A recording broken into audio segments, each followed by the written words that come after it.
contre, ce que les Sénégalais savaient, c'est qu'il y avait un recours. D'ailleurs, le Maroc a été débouté. Les Sénégalais ont fait la fête.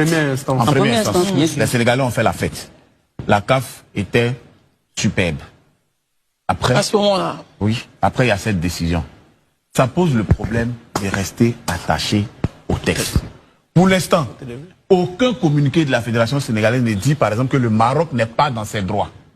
Ils dénoncent quand même. Ils dénoncent. Ils ont pris. Vous dénoncent. Oui, ils dénoncent. Ils font appel. Le gouvernement a même réagi. Oui, Élysée a dit quelque chose qui m'a plu. Et je suis d'accord avec son idée.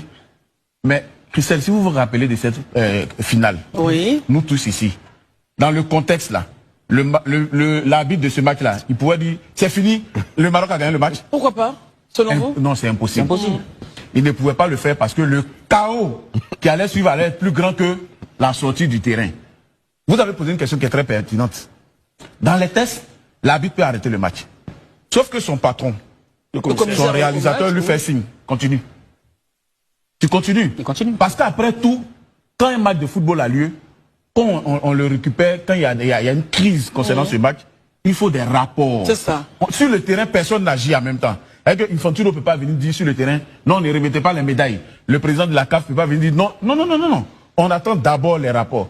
Et le rapport de l'arbitre, dans le rapport de l'arbitre, il a mentionné tout ce qui s'est passé. Lui, il voulait arrêter le match.